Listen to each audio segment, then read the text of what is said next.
Hi! Oh, good morning. Yeah, I just pulled him out of his bed, so he's like, why did you wake me up, mommy?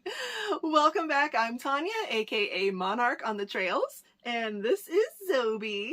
He's really the, famous one here on the YouTube channel. This is what everyone comes here for.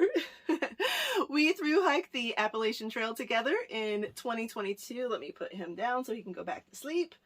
I'm trying to keep him in the camera so everyone can see him the whole time because, yeah, everyone loves Zoby. Yes, we thru-hiked the Appalachian Trail together in 2022, and we are now doing a series of videos that are the most requested videos that I have received once, actually even while I was on trail, and now that I'm off trail, and that is tips and advice on thru-hiking with your dog. So obviously, as you can see, I thru-hiked with a small dog. Zoby weighed about 5 pounds when we got on trail. He weighed about 6 pounds when we got off trail, so either he ate too much like his mommy or he gained a little bit of muscle on trail. But this is my gear video that is a follow-up to the logistics video that I recently posted. So I will link to each other on my YouTube channel so you can watch both, and I'm probably going to have a couple more coming as well. So this gear is going to be specifically covering the gear that I brought for Zoby, obviously who is a small dog, but I am going to talk about gear that you need for a large dog as well. And some of this gear, just because, I'm showing you the small sizes for Zoby, go ahead and get the large sizes for, your dog, medium to large as well. All right, so without further ado, let's get started. What do you think, Zobes? Yeah, whatever, mommy. Okay, so the first thing that you need to do is figuring out your dog's gear before you figure out your gear. Here are the reasons why for that. So you need to figure out how much your dog's gear weighs that you're going to be carrying, because you need to figure that out within your own weight allotment of your gear. So here's the for example. I knew I never wanted to be over 35 pounds when I am carrying Zoby, who was 5 pounds. So that put 30 pounds fully loaded, 4 to 5 days of food, a liter, maybe 2 liters of water, and carrying Zoby and his gear. So when I subtracted the 5 pounds of Zoby from the 35, subtract, 10-ish pounds for food and water, then that left me at about 20 pounds. And really, I probably needed to subtract another couple of pounds for that to account for being able to have heavier water carries and maybe carrying like 3 liters of water instead of just 1 liter of water. So I tried to get my base weight in that like 15-ish pound area. And most people, if you're targeting that average on the AT or any thru hike of 30 pounds or less when you're fully loaded, and you may or may not be including carrying your dog in that weight, but you do need to include carrying their gear, carrying their food, carrying their water. Subtract that from the total that you want to be at, subtract an approximate for food and water, and that's going to give you your base weight. And for most people, that's going to put you into an ultralight category. So that means that your gear is going to wind up being more expensive. So this is another thing to go with my last video where I talked about logistics and you need to budget extra. Before you ever even get on trail, you may need to be budgeting extra, not only for purchasing your dog's gear, but for maybe swapping out some gear you might already have that isn't ultralight. I wound up having to do that. I had some backpacking gear. It wasn't ultralight. I was considering swapping it out anyway. Once I really started adding up all those ounces and pounds, I was like, I got to do what I got to do, and I got to get some ultralight gear here to keep, the weight on my back where I want it to be. So for me, Zoby's gear, I'll have to go back and look. I think Zoby's gear wound up being like 7 to 8-ish pounds total. And so then putting his 5 pounds into that, subtracting food, subtracting water, I think that's where I ended up, where I wanted to try to stay around 15 pounds base weight. And I actually managed to do that. When I checked in at Amicalola with my winter gear, 1.5 liters of water, and like 4 to 5 days of food, I was at 31 pounds. So, yeah. All right, so that's point number 1. Point number 2, carriers. All right, so I'm going to start with talking about small dogs, move into transitioning to medium and large dogs. I wish that by the time I made this video now, I'm 3 months off trail, I would be able to tell you that I am working with an ultralight gear company to come out with some sort of a line, a small production line, or even a custom option to have a front-facing ultralight carrier for a dog up to 10 pounds, maybe a second option for a dog up to like 20 pounds, that collapses and, you know, folds easily so it doesn't take up a ton of space, or you don't have to attach it to the back of your pack like I ended up doing with mine, and, you know, weighs like a pound or maybe, you know, pound and a half or something, or even less if possible, has a sturdy bottom for your dog, has some sort of breathability and or ability to put a rain cover on it, like all the things that I was looking for in a front-facing carrier, because a lot of the good dog backpacks are back. For your back, the straps go over your back, and how are you supposed to have your pack and your dog in a backpack? Like, you have to have a front-facing carrier if you're going to carry your small dog. So I tested like 4 or 5 different ones that I was trying to find the most ultralight ones I could find. There are some new ones on the market now. I'm probably gonna keep searching and try to find something else. I may even reach out to a cottage company. Some of the ultralight companies that I've reached out to have, if they've responded with, you know, hey, here's a gear company that does like one-off custom gear products, and that sounds like what you're looking for. I just don't think that these companies realize that there actually is a demand for not just through hiking, but section hiking, even day hiking, with carriers that are front facing. I would love to have one that like clipped onto my straps and then buckled around my waist, as opposed to like the one that I had ended up being sling style.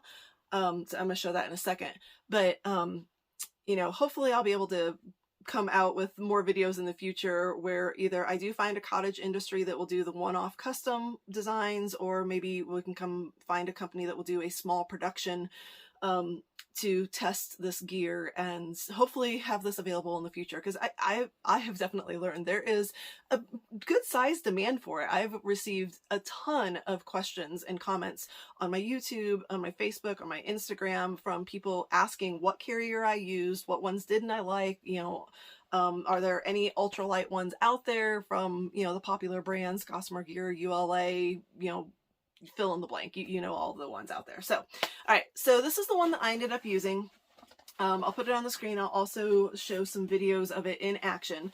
This was a front-facing sling style that went around my shoulders like this. I really wanted something that was going to go over both shoulders so that the weight would be equally distributed when I was carrying Zoby. Hi. Oh, you see this? Do you think it's time to get in it? Huh? You ready to go hikey hike? You're so silly. So what I liked about this one was it detached and had a nice big opening. I have it tied right now, but it had a nice big opening to get Zoby easily in there. Some of them I had a little bit of a problem trying to get Zoby in it. It has a bottom, I'm not going to pull it out because I think it's kind of stuck to the bottom right now. I had some things spill in this that I need to clean. But it has a bottom pad that gave both stability and some comfort for Zoby when he was in it. And then this hooked back up. These 2 mesh sides, I was able to, I cut the strings. They had a drawstring to make them tighter, but I actually cut the strings.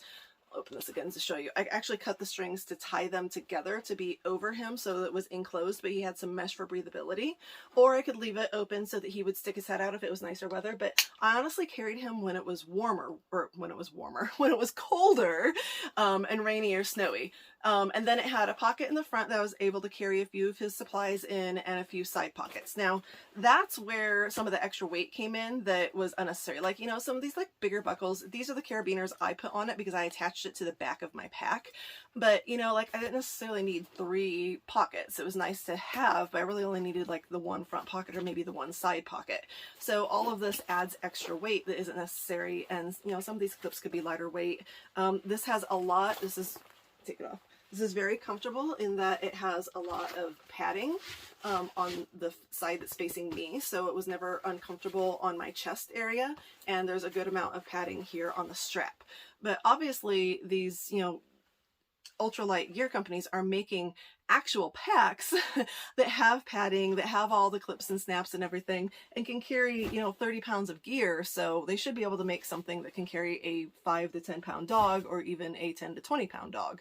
Again, I used it mostly in bad weather. So I'm going to come back to what I did to modify this to be better for rain. But it was actually very comfortable with my pack over it. That sling style didn't bother me. One of the ones that I tried that did go over both shoulders, when I had my pack over it, then that was too much on both shoulders, which is why I would really like one that like can actually attach to my existing straps and the pads there. But anyway, that's another story. All right, so that's a great option for small dogs. Like I said, there are a few I've seen come out since I was doing all of this a year ago, and there's one in particular that I want to try and see if it's any better. Unfortunately, some of the front-facing ones just came out way too far. It was like I was, you know, it was like this box in front of me, and it was like I was pregnant carrying my dog down the trail or something. It was just way too bulky and cumbersome, or they were just too heavy. This one weighs about 2 pounds. Again, I would love it to be like 1 pound, but 2 pounds was as light as I could get. So that was actually a good portion of the weight for Zoby.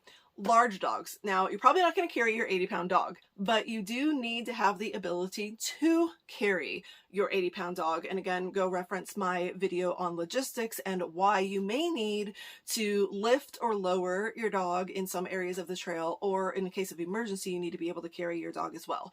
So I highly recommend getting that Fido rescue harness. I think there's 2 different manufacturers.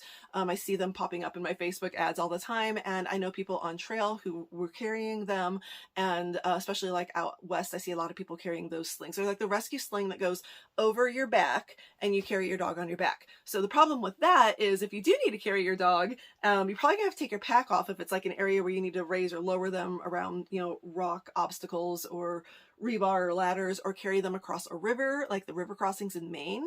That current is rushing like really rapidly in some areas, and there's a lot of rocks and actual rapids near. There's actually even a waterfall near one of the river crossings. So if your dog were to get caught in that current, hit the rapids, or God forbid hit the waterfall, yeah, you kind of need to carry your dog over some of these streams. So maybe you have to cross it twice if you don't have a family member to help you. You may need to cross it with your pack, take your pack off, come back, get your dog, or, you know, vice versa, do the dog and come back and get your pack. So you need to have the rescue harness for a large dog. And then instead of a carrier that you are carrying your dog on, a larger dog can carry some of their own gear and weight. So that can take some of the gear off of your back, but you also need to be prepared to carry your dog's pack, because there are times that I saw people who they did take those packs off of their dog. Just like us, it's extra weight on them. They're getting tired more easily. It's affecting their paws. You know, their pads might be getting a little bit more torn up because of the extra weight on them. So there are a lot of different dog packs out there. Seems to be what works for one doesn't necessarily work for the other, just like packs for humans. I'll recommend some brands. I see a lot of people using Roughwear. I think the one called Approach was the one that I saw most often people using with Roughwear. And then there's a, what's it called? Mountain Dog. I'll put it on here. I saw one person who I hopscotch leapfrogged a lot through like the mid-Atlantic states. I saw her dog had that. I just saw that logo on it, and I know it's a popular brand that I've seen people using out west as well. Think about if you're going to have a harness for your dog, which is another topic I'm going to talk about later. If you're going to have a harness for your dog, how that pack fits around the harness. Any chafing, that was one of the problems I saw with one dog in particular that had some chafing going on underneath here. So that's why the owner was carrying the dog's pack for several days to let that chafing heal. And then I think they actually ended up being a different one. So my best recommendation is to, you know, try them on in the store, have your dog walk around in the store with them, and then actually go on some longer day hikes and try to make sure that you have a good return policy so that you can test various packs before you actually are getting on the AT with your dog with that pack, just like your own. All right, so point number 4. Now we're going to start talking about clothing. Cold weather gear for your dog. So for Zoby, I ended up getting 3 different layers of cold weather gear for him. Basically, whatever gear you have for yourself, is gear that you need to get for your dog. And we're going to talk about that when it comes to sleeping bags and sleeping pads, rain gear, coats and cold weather gear. Everything that you have for yourself, your dog needs as well. You need to prepare for them to be on the trail and in the elements, just as you are preparing for yourself to be on the trail and in the elements. And your dog, just as if you're hiking with your child, your dog should be your priority. And that may mean having to give up some of your comfort for your dog's comfort. All right, so I had a base layer for Zoby. This was where I bought some things off of Canada Pooch. You can see the brand on there. And you saw him walking around in this a lot. He wore this, oh gosh, most of the trail. I mean, I had it all the way from Georgia to Maine, and he wore it as a base layer, sometimes under some of these other layers when it was colder out. He wore it on its own a lot. And I also layered it underneath his rain gear, sometimes when it was particularly rainy or muddy. So this, I liked that it had the legs on it, so it was also offering tick protection, which is one of the reasons he wore it, especially through spring and summer as we were going through Virginia and then into some of the mid-Atlantic states where the ticks are especially bad. Virginia is probably the worst on the entire trail, but the ticks are bad the whole trail. Don't just think that because it's, you know, cold outside, ticks aren't around. Ticks can be around anytime that it's above freezing. So he wore this a lot, and I never had a problem with ticks with him, but that's a whole nother topic. Again, back to logistics, tick prevention. Actually, I am going to talk about that in this video too, I think. But this also provided a layer of warmth for him. This is basically like merino wool for humans for dogs. So that's why I call this his base layer. Okay, so then just like for humans, how you need to have something warm and cozy and comfortable that is dry and you do not hike in to change into at night when it's cold outside, you need to have that same thing for your dog. So I got Zoby because he gets cold very easily, so depending on your dog, but I got a really thick, warm, fuzzy fleece nightie. These are his jammies. I'm going to say he did not hike in these. You may be like, no, I watched your vlog. I saw him hiking in that.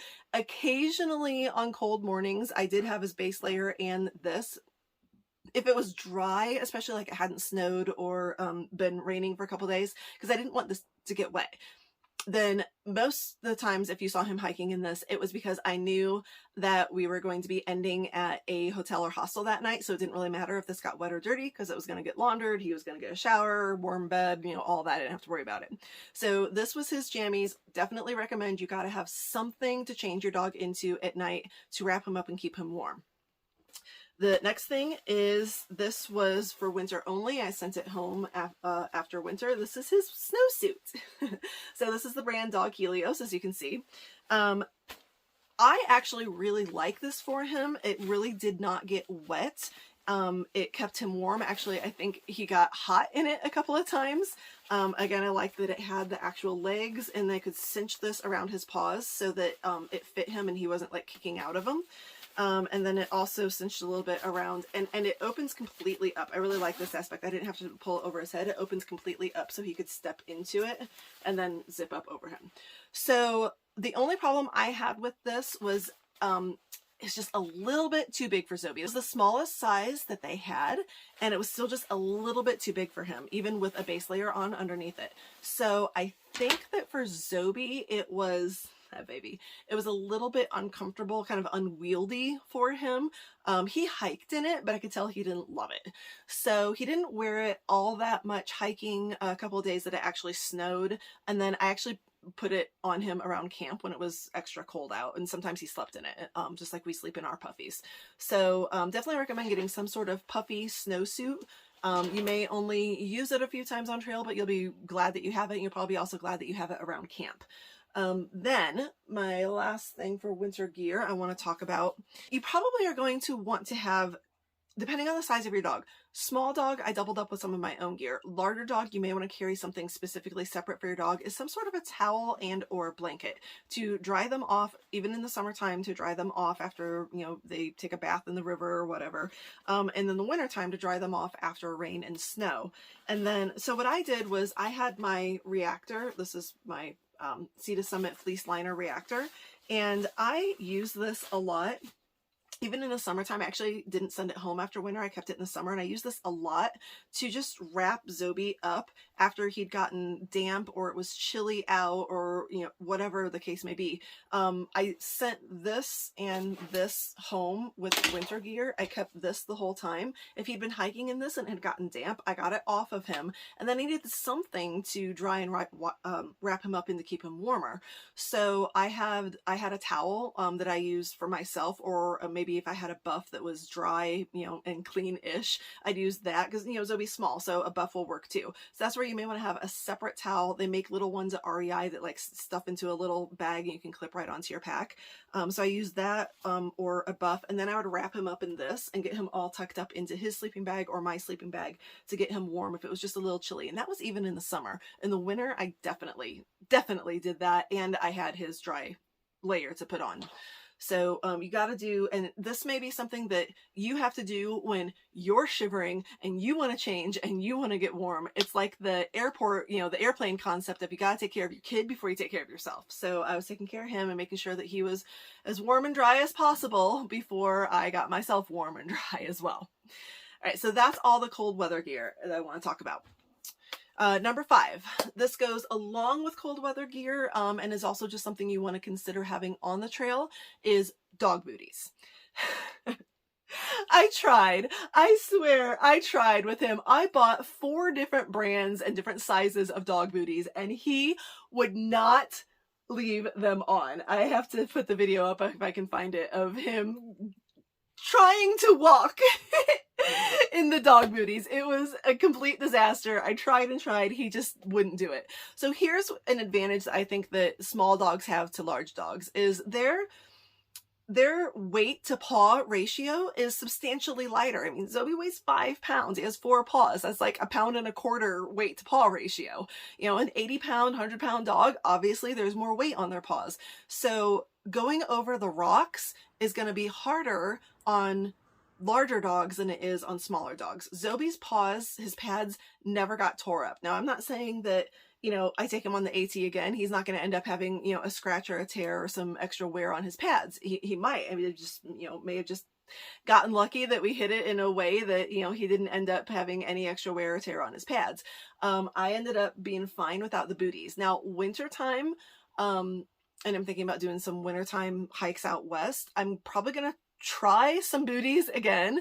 I've also talked to people who ended up wrapping Leuco tape around their dog's paws, and that actually helped keep the booties on, or they did that and then they put like toddler or infant socks from Walmart over that tape and then taped around the top of them, and that worked as booties because their dogs wouldn't keep the booties on. So I may try some of those things in the future with him, but so far I haven't had a problem with his pads getting tore up or him not walking through snow and ice and needing the booties for that. But that may be an additional thing that you need just for winter, or it may be something you need the whole trail to help protect their pads. Second thing with protecting their pads is I did bring Musher's Secret. I also put the Musher Secret on him pretty regularly, especially as we got further north and we were doing a lot more rock scrambling. That maybe have been part of the reason why we never had a problem with his pads, but definitely highly recommend bringing the Musher Secret, whether you have the booties or not. Just bring that and carry it the whole trail. All right, number 6. Again, whatever gear you have, your dog needs. So your dog needs a sleeping bag. So I had a really hard time finding a sleeping bag small enough for Zoby. Several of the companies that make extra small sleeping bags, I don't know what the heck size this has its own little stuff sack. I don't know what the heck size they think extra small is, because Zoby was still like floating in this huge bag that was actually as heavy. Some of them were like as heavy as my own sleeping bag, or took up more space. So again, it's another thing that's like, how can I find an ultralight sleeping bag for my dog? So I finally found this on the site Garage Grown Gear. Probably available on other sites, but that's where I finally found it. This is the extra small, but it's still pretty big for Zoby. But it worked really well. It's down and it stuffs, you know, gets small and stuffs up, has its own little stuff sack. I actually put it in with my own. The brand is Wild River is the actual dog brand. And again, I found it on Garage Grown Gear. Because it did have, oh, and it also cinches. So I wanted to show that. Where's that? Where's the little cinchy thing? I don't know, it's oh, there it is. It cinches, so you can, you know, make it tighter around your dog's neck, and, you know, they're inside this then. So because it did have some extra air and fluff in it, I actually, a couple of times when I wasn't wearing my own down hoodie, I would layer that in here as an extra layer of down and warmth and protection for Zoby to be in this. And then he would have his warm fleece on, or there were a couple nights, like I said, that I put this on him when it was extra cold, so he had lots of down and cushioning around him. And on the absolute coldest of nights, or like in the middle of the night, if I thought that he was getting cold, I actually brought him into my sleeping bag with me. I kept him in his sleeping bag and brought him into my sleeping bag with me. But your dog needs a sleeping bag. Your dog also needs a sleeping pad. Most people that I saw on trail use the foam cell pads. The sit pads are the longer ones, or they cut them to the right length for their dog. That was their dog's sit pad when they're taking breaks on trail. It was their sleeping pad at night. My Gossamer Gear Mariposa, my pack, has a built-in sit pad in the back of it. And I pulled that out and used that for him on breaks, and that was his sleeping pad at night as well. And if you watch my vlogs, you can see that he was constantly taking over mommy's sleep system and climbing on top of my bed and getting in my sleeping bag as well. But so we've talked about cold weather gear. Now I want to talk about rain gear. So that is point number 7, is rain gear. I had the hardest time finding a rain jacket for Zoby.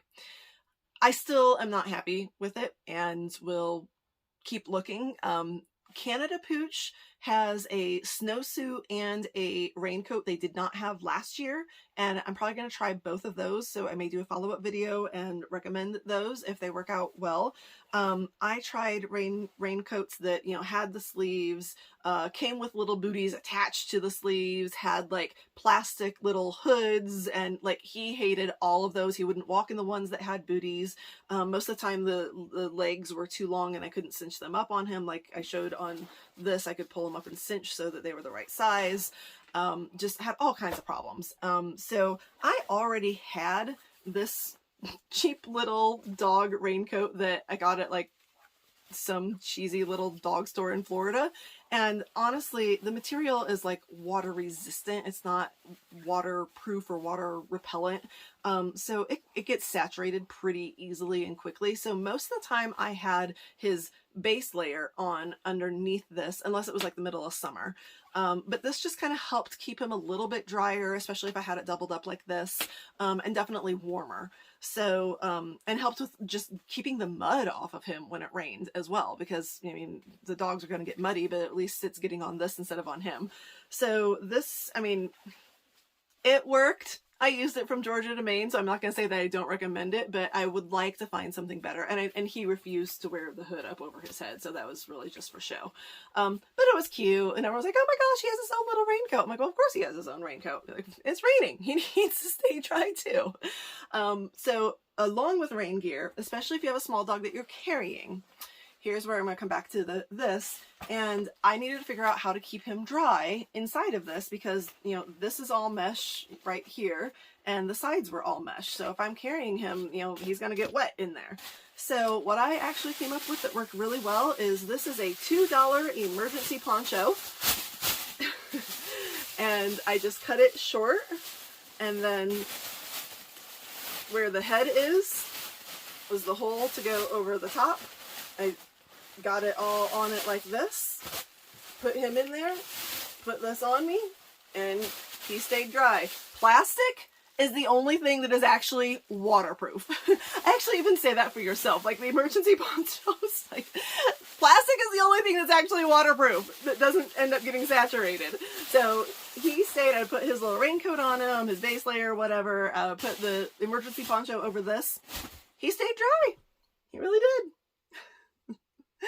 And last thing with rain gear is I recommend bringing on trail anyway an umbrella. It's actually a controversial subject.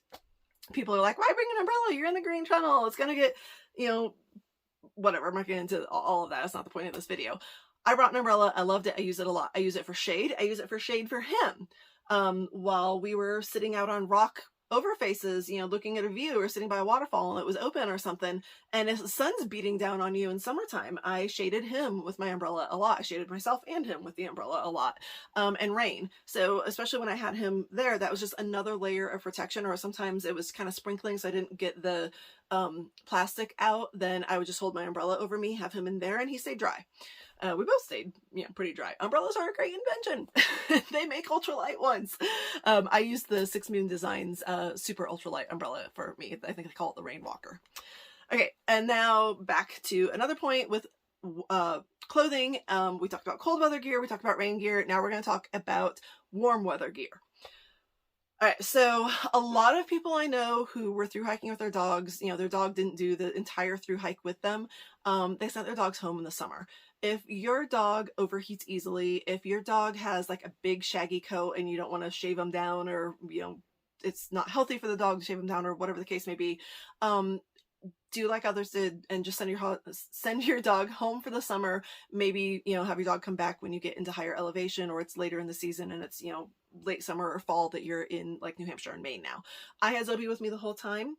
He's a Florida dog. I lived in Florida with him for most of his life. And he does, I mean, he gets colder easier than he gets hot. But like most dogs, their internal body temperature is higher than ours. So they get hot faster. So what you need to know in the summertime is that you need to keep your dog cool. They sweat through their paws, through their pads, and through their mouth. So that's where the extra water carries come in. You got to make sure that your dog is hydrated just like you are, and let them drink until they're done. And sometimes you might even need to kind of force them to drink a little bit. And then if you have like a little shallow bowl, if you're not around a stream, then soak their pads in some water when you're on breaks.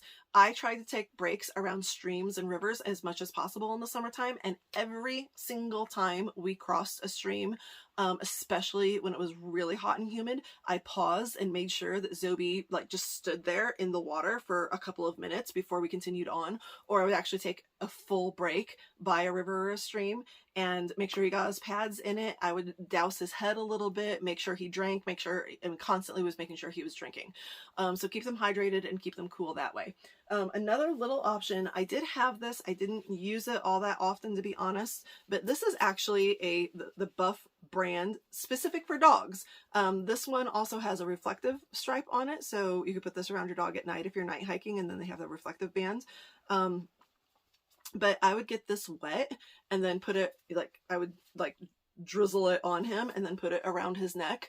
So that's another option, is that you could keep a Buff wet and damp around their neck. Just like I did that for myself. I would get my own Buff wet, wipe my face with it, put it around my ears, my head, or just around my neck, and it would help cool me off as well. So same thing for my dog. Now we're going to talk about tick protection. So this, I'm talking about this in gear. I talked about it more in logistics, so go back and watch that.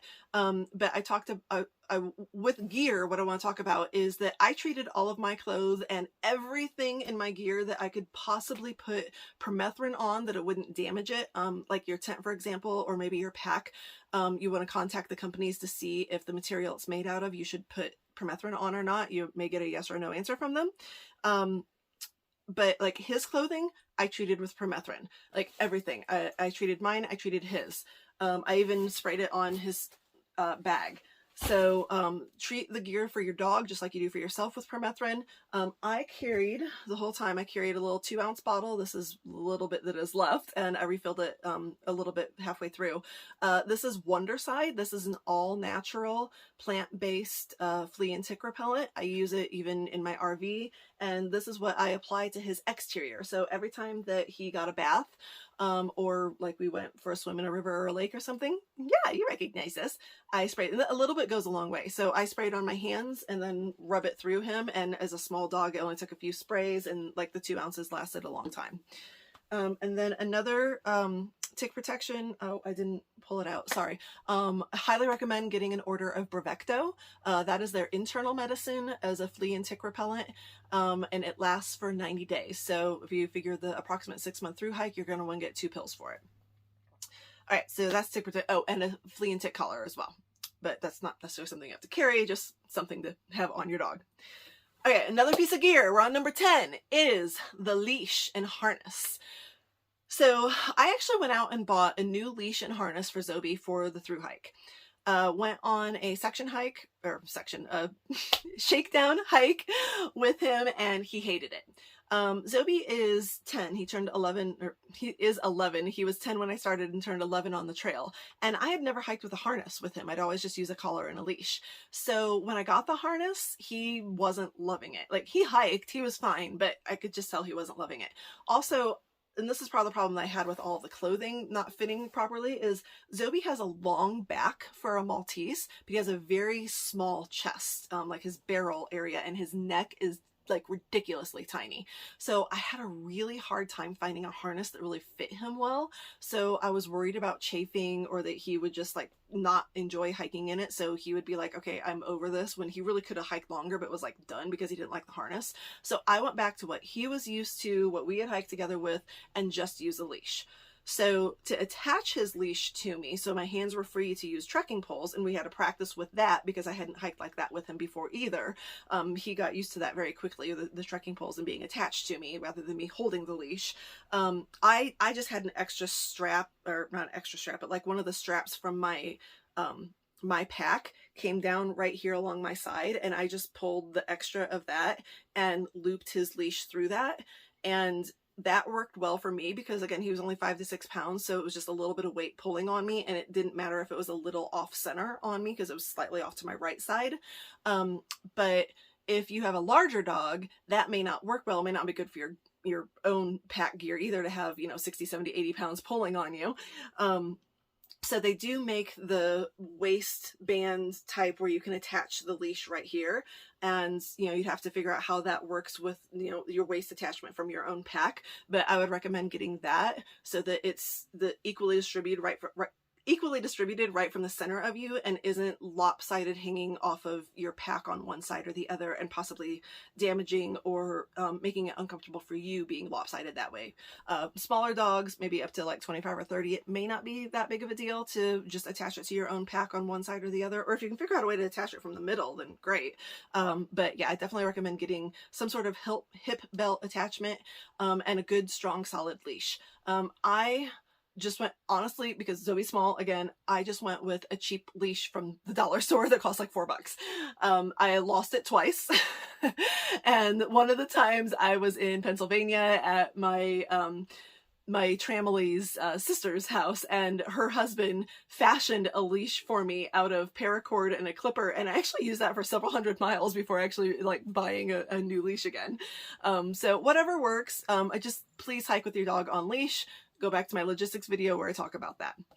All right, another thing you might have to carry for your dog is medicine. I was gonna get Zoby's medicine and I didn't. So here's a little bottle of medicine. If your dog needs to be on something and how it's going to affect them if they are off of it. So you make that call. Zoby has really bad allergies, and so he is on Apoquel. And I usually give him a half a pill a day or a full pill every other day when his allergies are their worst, or I kind of just let it go for a little while if he doesn't seem to be bad, and then start it up again if he's starting to show symptoms from it. So I carried that the whole way and just gave it to him off and on as needed. It was just a little pill bottle, but it was something that I had to carry, so I kind of had to, that was one of the things I just carried in the front pocket right here. I carried this in the front pocket, and like this I put in the front. That's why I'm saying, if you're looking for a carrier, it's nice if it does have a pocket so you can carry some of your dog's stuff in that. Or if your dog has his own carrier on his back, that may be something that they can carry themselves. All right, and final point here, finally, we are at number 12, is disposing properly of your dog's waste. So something else to carry are some biodegradable dog poop bags, and you can get a roll of them at pretty much any pet store. I've even seen them in Dollar General. Definitely recommend getting the biodegradable ones, please, because you are out in nature, you want to leave no trace. So especially if you have a large dog that is leaving large waste behind, please, please, please don't be that person who is leaving your dog's poop in the middle of the trail. It's bad enough we have to hike around pony poop and in the Grayson Highlands, big mounds of it, and moose poop all the way through New Hampshire and Maine, and occasionally you got bear and deer scat. So yeah, please don't be that person. Take your dog off trail just like you, let them do their thing. I highly recommend picking it up, putting it in that little disposable baggie, carrying it with you until you have your own need to dispose of your human waste. You're digging your cat hole, throw your dogs in the cat hole with your own and carry on. So that's the best way that I recommend to do it. I know a lot of people just take their dogs off trail, let them do their thing, and, you know, kick it into some dirt and shrubs. Zoby's poop was this big. I'm not even kidding. Like that big. So that's what I did, because honestly, like, it's going to biodegrade quicker than the bear poop that's on the trail. So I took him off trail. He was good. Like, when he needed to go, he actually went himself off trail, did his thing, and I kind of kicked it under a rock and went on. But if you have bigger waste, please pick it up, dispose of it properly. All right, so that's it for the gear video. Got through it. All right, thank you so much for all of your support. Please like, subscribe, give some love to this little guy, and enjoy hiking with your dog. If you have any comments or questions, love to have them here and maybe doing a follow-up to this. All right, thanks. Talk to y'all later.